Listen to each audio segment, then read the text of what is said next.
No circuito de hoje você vai conhecer Santa Pocilga de Misericórdia, espetáculo teatral que investiga o corpo e a homossexualidade masculina. Na nossa vitrine, o DJ ProFX apresenta os beats e a latinidade do Projeto Charmoso.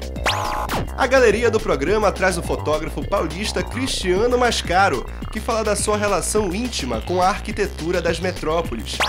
Ilustração, literatura e moda foram os temas da entrevista com o estilista mineiro Ronaldo Fraga. Fica conectado que o circuito começa agora!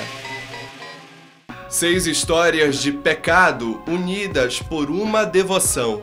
Em cena, homossexuais, marginais, prisioneiros partilham seus desejos e mostram que o amor não tem limites e que a verdadeira prisão pode estar em cada um de nós. O circuito veio conhecer o espetáculo teatral Santa Pocilga de Misericórdia. A gente aproveitou para conversar com a equipe que faz parte desse processo.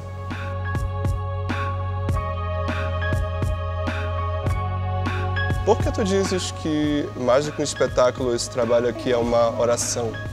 O que tu quer dizer com isso? Santa Pocilga, ele é um espetáculo sobre 6 criminosos, 6 homossexuais, incluindo poetas, ladrões, deficientes, que são devotos dessa santa. Essa santa, ao contrário das santas que a gente costuma ver e deve se dedicar, que são santas límpidas, virginais, bonitas, pacíficas.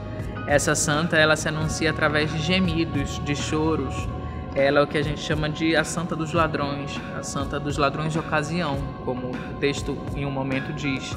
Então eu vejo esse espetáculo mais, na verdade, como essa oração dos pobres coitados, dos marginais.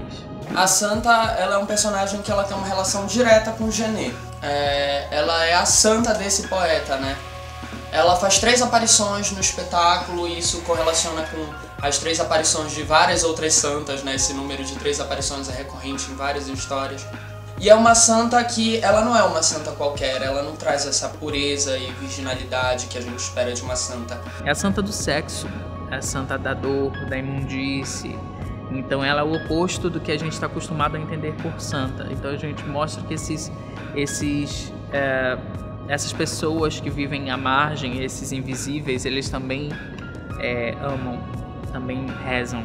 Esse trabalho ele foi feito a partir também do curta-metragem do Genet, que é um canto de amor. Fala um pouquinho de como é que se dá essa relação, como é que vocês chegaram nele? Foi, na verdade, através do Rodrigo Barata, o dramaturgo, que chegou para mim e me mostrou o curta-metragem. Eu não tinha assistido, não conhecia ainda o curta, já conhecia o Jean Genet, as obras dele.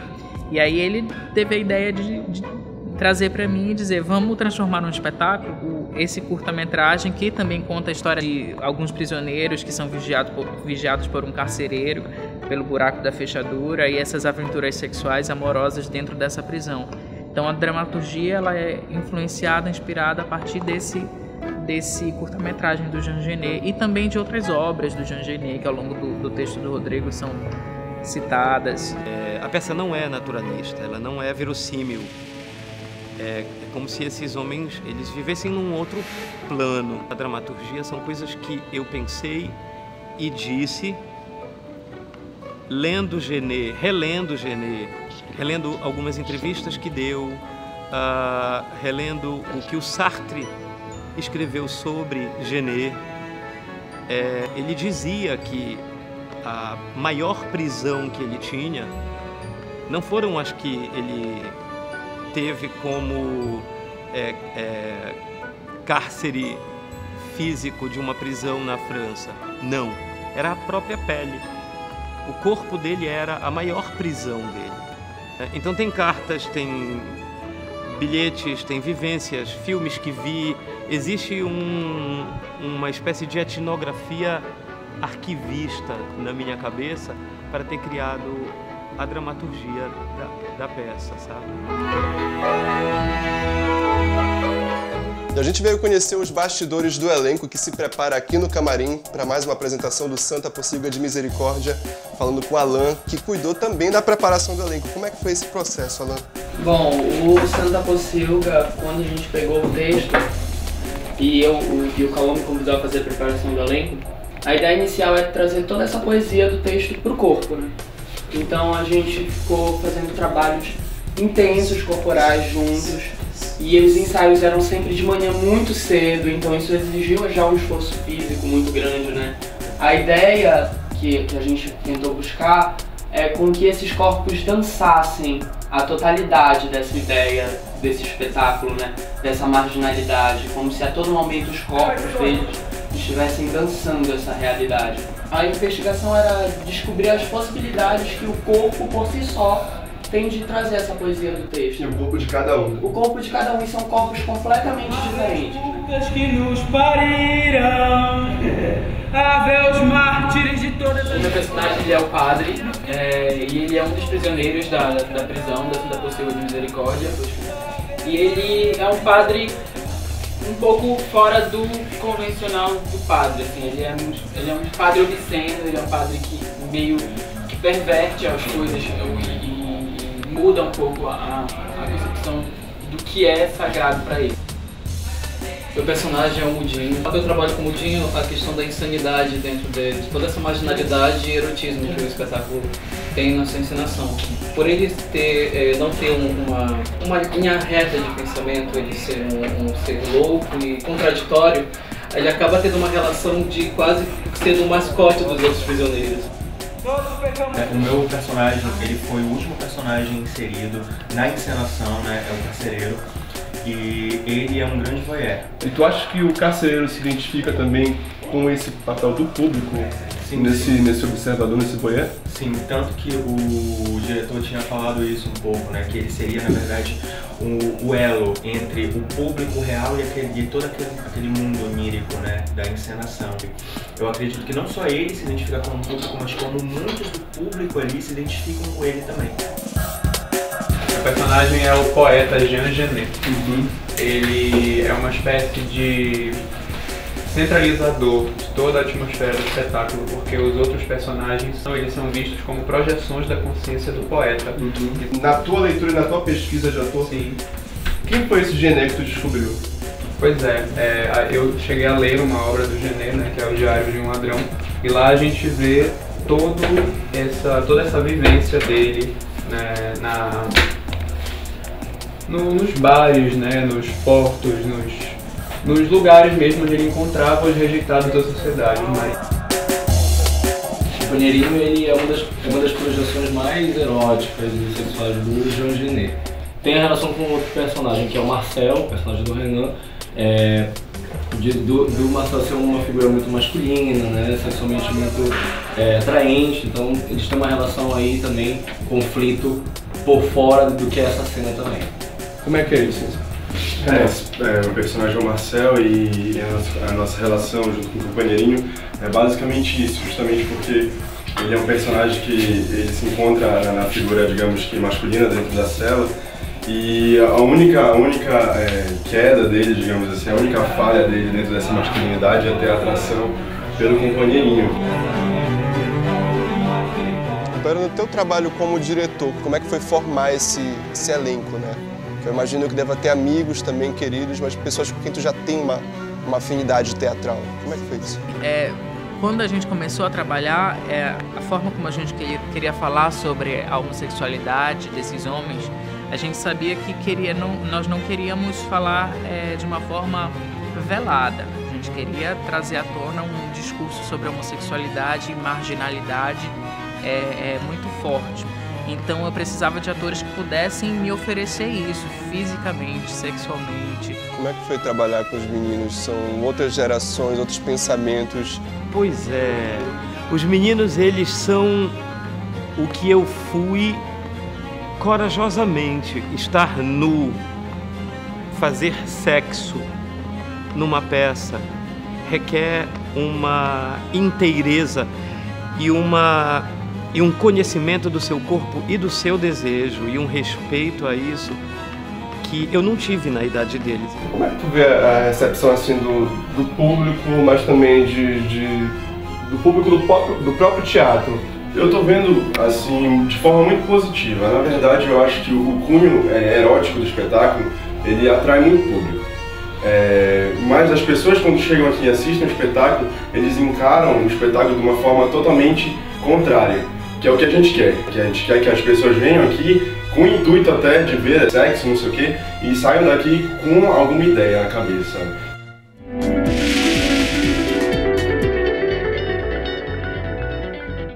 Sou produtor de música eletrônica aqui de Belém do Pará, que permeia pelos ritmos jamaicanos, pela cultura jamaicana em geral, mas misturando com várias tendências. Eu me uni com a cantora Nana Reis e nós formamos o projeto Charmoso. Essa parceria com a Nana Reis surgiu a partir de um regime. O que é o regime? Regime são as bases que eu produzo e que lança para as pessoas gravarem as vozes em cima. O regime que eu mandei para ela chamava-se Charmoso. Charmoso Regime. E era uma parceria minha com o Zé Bagá, um rapaz guitarrista lá de Natal, aficionado por música paraense. Ele gravou meio que uma guitarradazinha ali e eu fiz uma mistura com um raga dancehall jamaicano, que a gente gosta de dizer que foi uma guitarraga. Então ficou Projeto Charmoso. E nós começamos a compor desde 2011 várias faixas, até que conseguimos fechar as 12 faixas e preparamos o disco, que se chama Onda Sonora, que traz uma mistura de música eletrônica com MPB e bastante coisa latina. O disco Onda Sonora saiu com 12 músicas, são 12 faixas, onde existe uma predominância de coisa latina, mas ao mesmo tempo não fecha o disco só com isso. Nós temos várias coisas, uns flertes meio com pop rock, umas coisas mais de dancehall, muita coisa latina. E quem quiser achar o Charmoso estreou o portal Na Music, que é um sitezinho que está todo reformulado, e a gente estreou esse site agora com o nosso disco Onda Sonora. Então quem quiser baixar o disco, comprar o disco, ou se quiser só ouvir, ou quiser saber mais de nós, é só ir lá no portal Na Music e você acha lá Projeto Charmoso, e lá você encontra todos os links de Deezer, Spotify, SoundCloud, todos estão lá.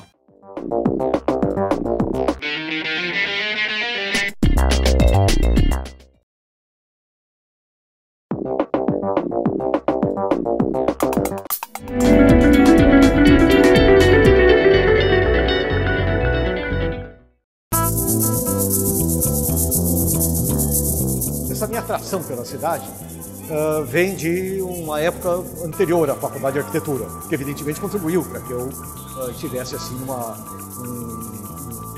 despertar um interesse pela cidade. Porque a cidade é mutante. Ela, se você ficar parado numa esquina, é como um rio caudaloso de coisas que passam à sua frente, né? Quer dizer, vai sempre mudando. E a fotografia é a mesma coisa. Na hora que você fotografa, você está tentando reorganizar, né? Desfazer aquela realidade dura, banal, literal, né? Em algo que seja mais expressivo. É como, de repente, sabe, você olha um espelho que reflete exatamente a realidade, você quebra esse espelho em vários pedacinhos, e daí, como um joguinho de arma, você remonta aquilo, né? Existe o olhar orgasmático. É realmente você sentir um prazer físico quando diante de você algo começa a acontecer e parece que é só para você, né? E isso faz com que você tente registrar aquilo, representar aquilo de uma forma mais luminosa do que é a vida banal, né, do cotidiano. O nosso papel é, diante daquela grande confusão, esperar um momento onde aquilo banal ou aquilo ordinário se torne extraordinário, né? Senão você cai na banalidade, né? Agora, são essas dificuldades que enriquecem a fotografia. Se fosse muito fácil, não tinha graça, todo mundo ia acabar chegando no mesmo lugar, né? Então acho que cada fotógrafo constrói com o olhar, isso é fundamental na fotografia, né? Ela é algo que é construída com o olhar. Esse livro é o resultado de uma série sobre a arquitetura dos ciclos econômicos. Eu daí insisti com a editora que a gente fizesse um ciclo urbano, que é a minha praia. Então, quer dizer, como eu acho que eu disse aqui para você, a cidade realmente é o que me atrai muito. E para mim, é algo fascinante, essa arquitetura europeia nos trópicos. Sabe, uma coisa talvez única, né? Algum paradoxo assim, de você ter, né? Essas coisas parecem deslocadas no tempo e no lugar. Então isso é fascinante, é um desafio. Mas eu acho que a gente fez um livro que foi a fundo, né, nos edifícios todos de Manaus, edifícios daqui. Meu nome é Cristiano Mascaro, sou fotógrafo, tenho uma especial atenção pela cidade, pela arquitetura, e comecei muito cedo e não me arrependi nunca mais, continuo caminhando pelas ruas.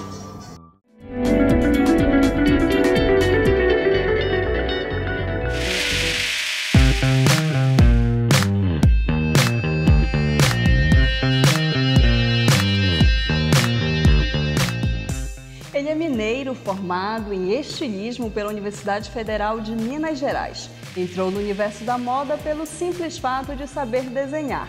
E é assim, por meio de desenhos, que ele ilustra personagens para as suas histórias. E para nos contar algumas dessas histórias, hoje vamos entrevistar o estilista Ronaldo Fraga. Ronaldo, seja muito bem-vindo ao programa Circuito. Obrigado, muito feliz. Para começar, fala um pouquinho pra gente quando foi que tu decidiste entrar para esse ramo da moda. Eu costumo dizer que quando você escolheu, eu fui escolhido porque eu fui uma criança, eu acho que talvez a minha geração era uma geração que desenhava mais. Então qualquer curso de desenho, contanto que fosse gratuito, eu fazia.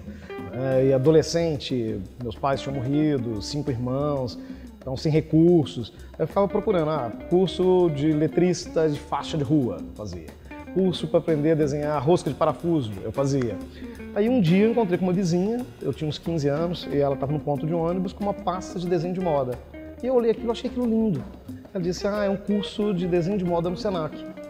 E é gratuito, é a palavra mágica, né? Aí eu fui fazer o curso, era um curso de uns 3 meses, lembrando bem, isso é 1984 mais ou menos, uma época em que se dissessem que no futuro o Brasil seria um dos países com o maior número de curso superior de escolas de moda, as pessoas iam rir na sua cara. Então, existiam pequenos cursos técnicos, tanto que a turma era formada, metade dela por senhorinhas de cabelo lilás, as costureiras, modelistas que estavam ali para poder aprender a desenhar as costas do figurino, e a outra turma outra parte formada por travestis, que estavam ali para aprender a desenhar fantasia de carnaval. E as aulas eram ótimas, porque as senhorinhas levavam o lanche da noite e os travestis levavam o rádio com a fita cassete na época para poder dublar Shirley Bassey, enfim, essas cantoras.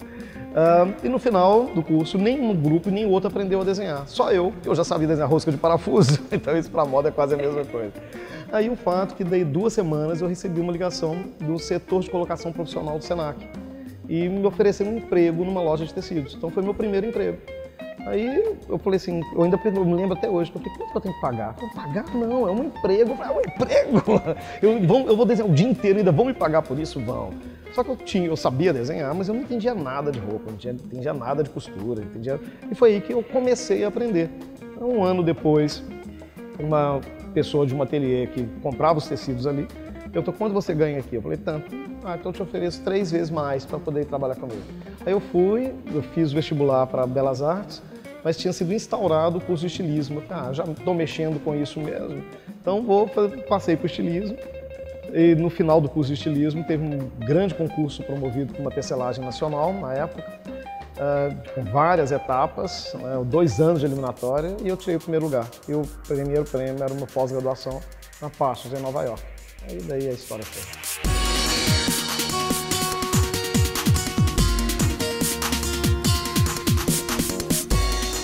E Ronaldo, a gente sabe que as tuas coleções, elas sempre contam uma história, né? O que te inspira, assim? Quais são as tuas principais referências na hora de colocar esse trabalho para frente? Hoje, com a maturidade, eu acho que o grande responsável para ter moldado o profissional que aos poucos eu venho construindo, não foi a Parsons, não foi a St. Martins, foi a loja de tecidos. Porque ali, como eu não entendi, eu tinha que ouvir a história particular. Quer dizer, hoje quando a gente fala para uma nova geração, eles nem imaginam o que era a força da loja de tecidos até a década de 80, né? Que as pessoas criavam o modelo, compravam o tecido, a roupa era feita sob medida, né? Então eles tinham mais autoria sobre o personagem, E ali eu ouvia a história da pessoa para nas entrelinhas criar o personagem. E sentava na minha frente alta, baixa, gorda, magra, negra, amarela, querendo a roupa pro casamento, pro velório, pro enterro, pro batizado. Ali eu aprendi que por trás da escolha de uma roupa tem uma conquista amorosa. Uma conquista amorosa com você mesma, com o outro, com o grupo. E roupa ali, roupa é escrita. E aí, naturalmente, eu fui passando por várias etapas, até ter a minha própria marca. E eu sempre encarei a roupa como uma escrita pessoal. Talvez é a escrita que você tem domínio sobre ela. O que você quer comunicar, o que você quer falar. E essa escolha dessa roupa é um ato político.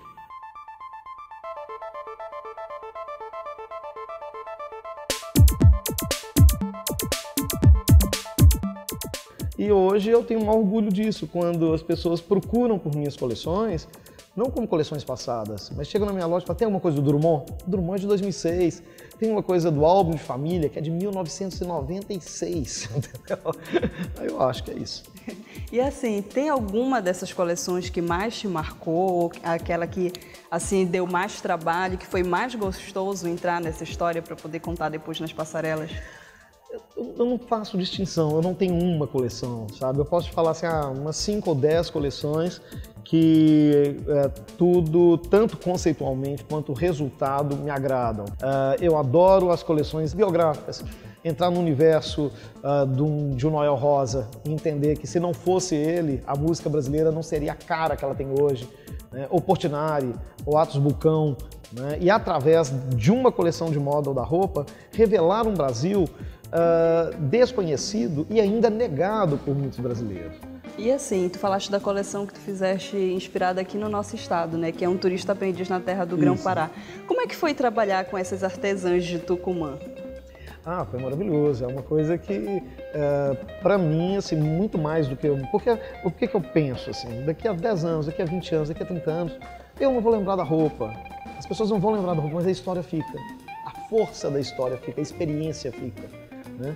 E no caso ali, que é numa região muito distante de tudo, né, sudeste do Pará, na divisa com a ponta do Maranhão, quando eu cheguei, eu falei, tá, aqui vai ser o desafio que eu acho que a moda consegue fazer isso, que é enxergar a poesia insuspeita em terreno árido, né? Nós pegamos um grupo, fomos trabalhar com um grupo que não tinha essa vocação, vinha de várias partes daquela região, não tinha uma relação de afeto com a terra, e a gente passava um dia, 2, 3 falando sobre Mário de Andrade, sabe?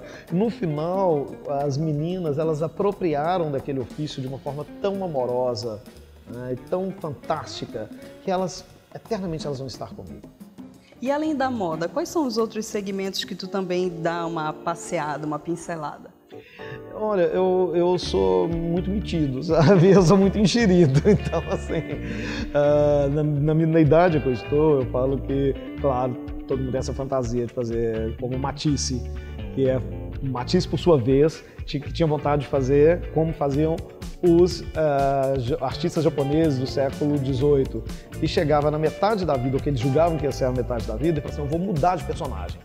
Eu vou mudar de nome, eu vou mudar de profissão, eu vou fazer uma outra coisa, né?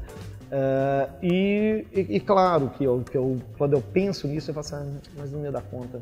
Tudo dá para você colocar em diálogo com a moda. Eu amo colocar a roupa para conversar com a literatura.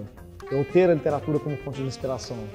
Porque a literatura não te traz imagens, as imagens são suas, a imagem é escrita, então ali você é o dono do personagem. Por mais que o Machado de Assis coloque lá e desenha muito bem o personagem, mas o personagem é seu, né? Eu falo para o pessoal em formação, quando eles me pedem um conselho, fujam das revistas de moda como o Diabo Foge da Cruz, porque ali alguém pagou para estar ali daquela forma. Mergulhem na literatura. E nós temos uma literatura brasileira que é riquíssima. Então, muito obrigada, Ronaldo, pela tua entrevista. A gente vai continuar acompanhando o teu trabalho e esperando que venha mais coisa boa pela frente. Obrigado pelo carinho e eu espero que eu tenha muitas oportunidades nessa cidade que eu tanto amo. O programa de hoje fica por aqui. Se você quiser conferir todas as matérias exibidas neste programa, é só acessar portalcultura.com.br. E se quiser entrar em contato com a nossa produção, é só enviar um e-mail para circuito@portalcultura.com.br. Você fica agora com o videoclipe da música Eu Estou Apaixonada por Você, composta por Roberto Carlos e interpretada por Gina Lobrista. O videoclipe é uma produção universitária independente da Platô Produções. Circuito, conectando as artes e você. Até o próximo programa.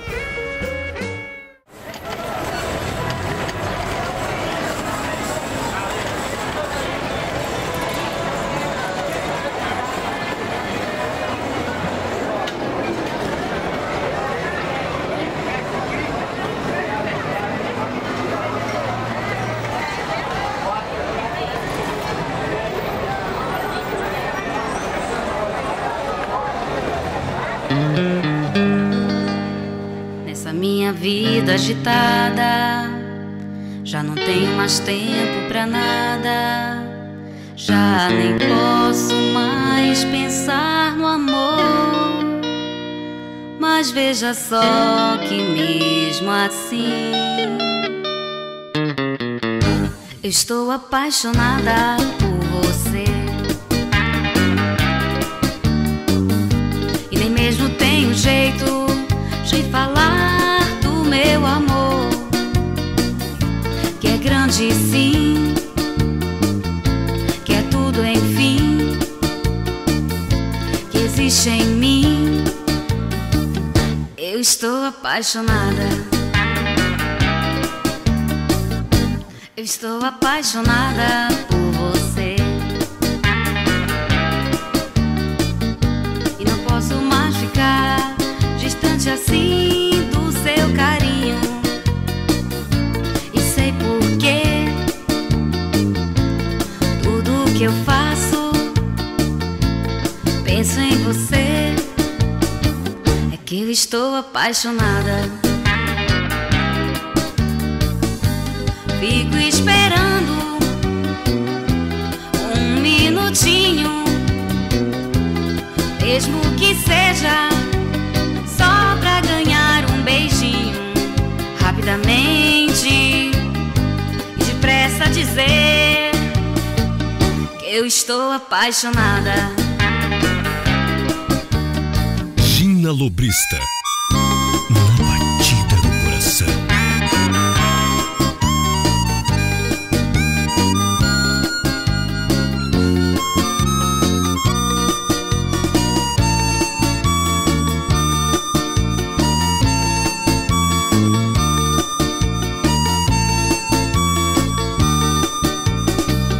Eu estou apaixonada. Eu estou apaixonada por você. E não posso mais ficar distante assim do seu carinho. E sei porquê. Tudo que eu faço, penso em você. Que eu estou apaixonada.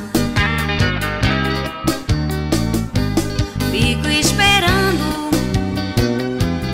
um minutinho, mesmo que seja só pra ganhar um beijinho, rapidamente e depressa dizer que eu estou apaixonada. Eu estou apaixonada. Apaixonada, apaixonada.